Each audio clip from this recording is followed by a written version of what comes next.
partner. Yes. You list a sensation in your body.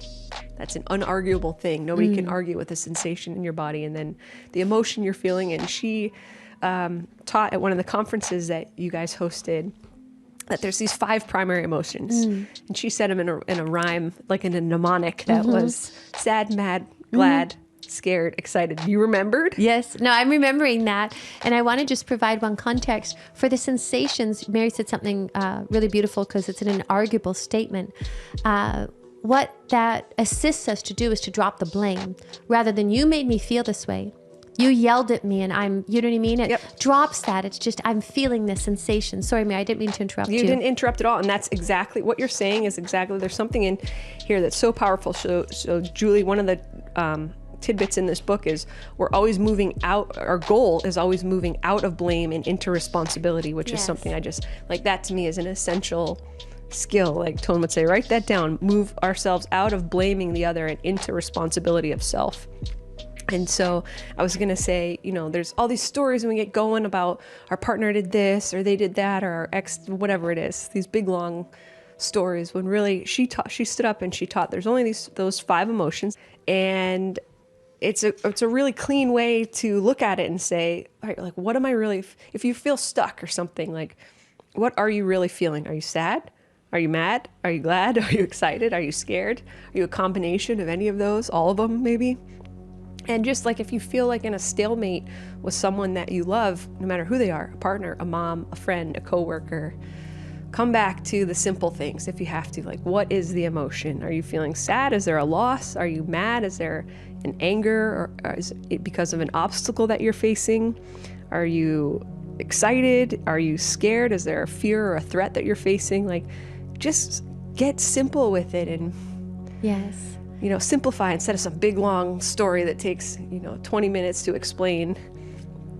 Well, that is move from blame to responsibility. Yes, Mary. And that's such a profound tool because it drops the narratives and the blame and the external demonization and allows us to take responsibility for our experience.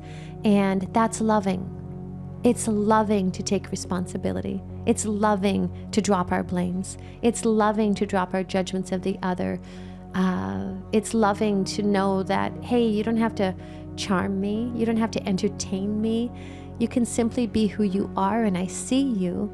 And I think that's the beautiful gift of life.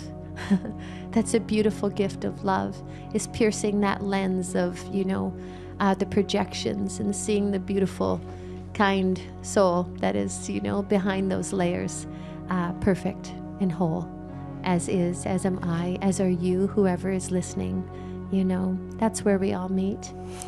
I told you she ends every sentence, and that's where we all meet. Well, I have to pay attention to that. I like it. I think it's a great reminder. It is, because it connects us. It unites us. It aligns us. It reminds us of that, of our oneness rather than our separateness.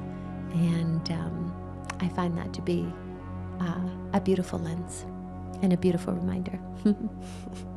You often offer grace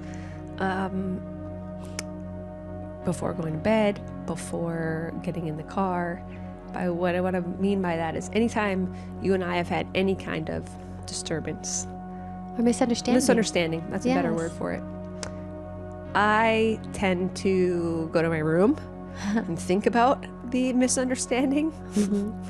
And inevitably, this says a lot about you, Sage, is I'll hear like a knock on the door and you'll come in and you'll be like, you know, I just want to tidy something up, or is there anything you want me to understand? Or you'll always seek to, my parents did this too, and I'm grateful for the example, but I do think it's something that's so important in any kind of relationship, is before bed, before you get in your car.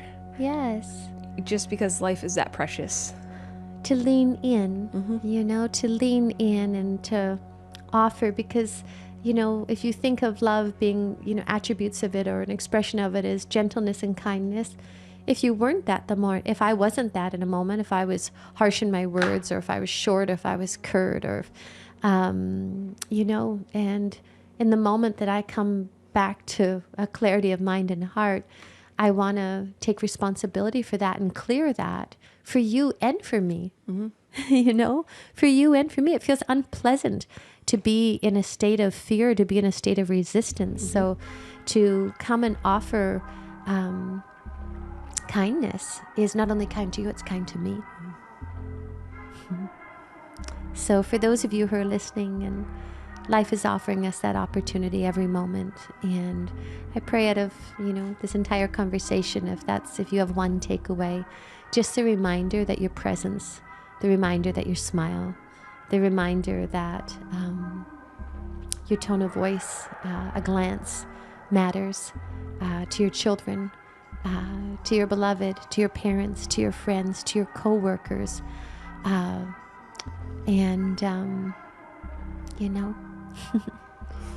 Let's love this world up. Let's love this world up. I trust if you're listening that there is a longing or a yearning inside of you to express, the deepest and most sincere part of yourself.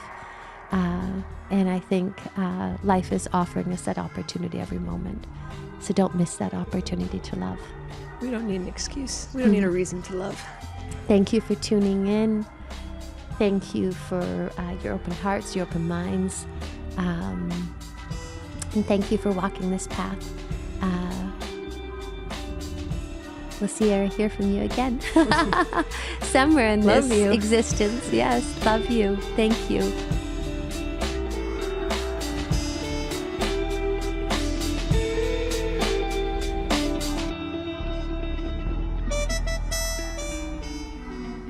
The Tony Robbins podcast is inspired and directed by Tony Robbins and his teachings.